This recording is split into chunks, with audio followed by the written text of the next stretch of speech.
Hello everyone, good morning all of you. एक बार फिर से हम द्विघाती सूत्र का प्रयोग करके ये जो समीकरण हमको दे रखा है इसको हम सॉल्व करना सीखेंगे। तो आइए देखते हैं हमारा द्विघाती सूत्र करके हम ये समीकरण सॉल्व करते हैं जो हमको दे रखा है। कैसे सॉल्व करते हैं देखते हैं। सबसे पहले हम समीकरण को क्या करते हैं, यहाँ पर रख लेते हैं। तो समीकरण हमारे पास क्या है, 2x² और ये प्लस का x और ये माइनस का 4 बराबर से 0। अब ये जो समीकरण है हमारे पास ना, इस समीकरण का यहां लिखेंगे कि दिए गए समीकरण का द्विघाती सूत्र से तुलना करने पर, द्विघाती सूत्र से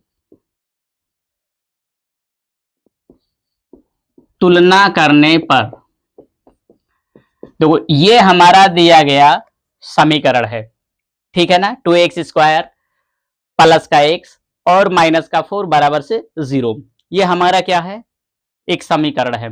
इसको क्या करना, हमें द्विघाती सूत्र से इसकी तुलना करनी है। अब द्विघाती सूत्र क्या होता है, ये द्विघाती सूत्र आपका होता है x² प्लस का bx और प्लस का c बराबर से 0। ये हमारा होता है द्विघाती सूत्र। अब एक बात समझो, इसमें जो x² का टर्म होता है वो a होता है और जो x का टर्म होता है वो b होता है और जो अचर पद होता है वो क्या होता है, हमारा c होता है। इतना बात याद रखना। तो अभी हम a की वैल्यू क्या समझेंगे, 2 समझेंगे और b की वैल्यू क्या समझेंगे, x का मान कुछ भी नहीं है तो क्या हमारे पास 1 है और c की हमारे पास नेगेटिव का 4 है। ठीक, ये हमारे पास c की वैल्यू है।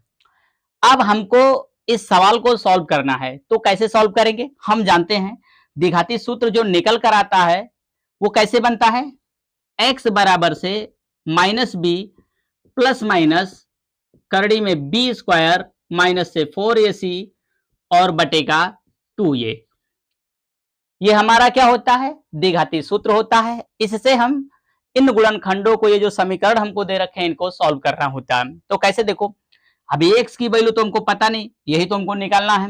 अब माइनस तो माइनस, ये b कहाँ है हमारे पास, यहाँ है, हमने 1 रख दिया, b का मान 1 है तो 1 रख दिया। अब इधर प्लस माइनस तो प्लस माइनस कर दिया। अब ये b का स्क्वायर तो b की जगह पर क्या है, 1 का स्क्वायर भी कर दिया, माइनस तो माइनस है तो माइनस लगा दिया। अभी 4 तो 4 लिख दिया और a का मान क्या हमारे पास 2 तो हमने 2 कर दिया और c का मान क्या हमारे पास नेगेटिव का 4 तो हमने क्या कर दिया, नेगेटिव का 4 कर दिया। ठीक, अभी इसको क्या किया हमने, इसको ऐसे कर दिया, बटे का 2 तो 2 कर दिया और a की वैल्यू क्या हमारे पास 2 तो हमने एक बार फिर से 2 कर दिया। ठीक है ना। अब देखो आप,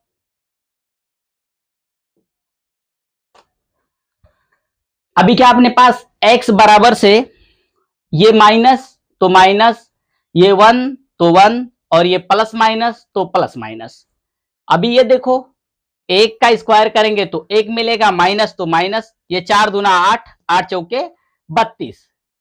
अभी एक बात देखो, यहां भी माइनस यहां भी माइनस तो क्या हो जाएगा, ये प्लस। अभी ये क्या हो जाएगा, 2 दूना 4, बटे का क्या हो गया 4। अभी x बराबर से क्या हो जाएगा, -1 प्लस माइनस 32 और 1 33 बटे का 4। अभी x की वैल्यू हमको यहां से मिल जाएगी। कैसे मिलेगी, देखो एक बार क्या लेंगे हम,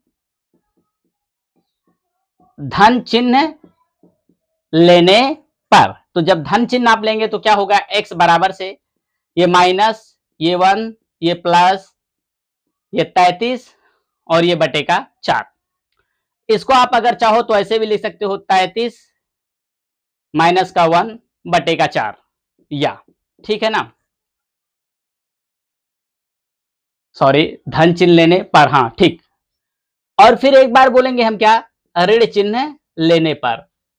जब आप ऋण चिन्ह लेंगे, ठीक है ना, ऋण चिन्ह लेने पर तो क्या हो जाएगा, x बराबर से -1 माइनस, यहां जहां प्लस हमने ले लिया, अभी माइनस बचा है तो माइनस ले रहे हैं। अब ये 33 और ये बटे का क्या हो जाएगा हमारे पास 4, या फिर हम लिख सकते हैं -33 और फिर -1 और ये बटे का 4। इस तरह से हमारा होता है। देखो कोई भी द्विघात समीकरण हो या कोई भी गुणनखंड हो, अगर आप श्रीधराचार्य के सूत्र से लगाना चाहते हैं तो उसको लगा सकते हैं बहुत इजी वे में। पहले तुलना करना है जैसे यहाँ की हमने किया, फिर जिसका जो वैल्यू आए उसको उसी तरह से पुटअप कर देना। ये फार्मूला रखने के बाद फार्मूला हमने क्या किया, पुटअप किया। फार्मूला क्या बना हमारा, x बराबर से माइनस बी प्लस माइनस, और ये हमारा हुआ बी स्क्वायर माइनस 4ac बटे का 2 ये हुआ। अभी क्या किया हमने, x बराबर से लिखा, माइनस तो माइनस, बी की वैल्यू क्या हमारे पास है 1, तो हमने 1 कर दिया, और इसके बाद प्लस माइनस बी की जगह पर 1, तो 1 का स्क्वायर, माइनस तो माइनस, 4 तो 4, और ए है तो ए का मान क्या हमारे पास 2 है, और सी है तो सी का मान हमारे पास क्या है, माइनस का 4 है, और बटे का 2 ये है तो 2 तो 2, और ए का वैल्यू क्या हमारे पास 2 है, तो हमने 2 पुटअप कर दिया।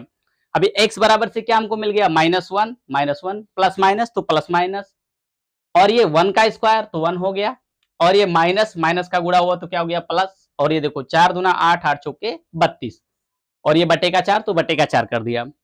इसके बाद ये देखो -1 प्लस माइनस तो प्लस माइनस, और ये 32 और एक क्या हो गया 33, और ये बटे का 4 तो बटे का 4 हो गया। ये जो प्लस माइनस होता है ना, ये प्लस माइनस, इसका मतलब होता है दो साइन लेना, एक बार प्लस लेना और एक बार माइनस लेना। तो ठीक इसी तरह से पहले हमने क्या किया, धन चिन्ह लिया। तो जब धन चिन्ह लिया तो क्या किया, देखो -1 तो -1 किया, और ये प्लस माइनस दोनों, तो यहाँ से हमको प्लस लेना तो प्लस खाली लिया। ये करड़ी में 33 बटे का 4 तो बटे का 4 कर दिया, या फिर हमने इसको ऐसे रख दिया, मतलब करड़ी में 33 और ये माइनस का 1 इस पार आया तो माइनस का 1 मतलब इसी तरफ है, ठीक है ना, और फिर ऋण चिन्ह लिया, तो ये ऐसे कर दिया।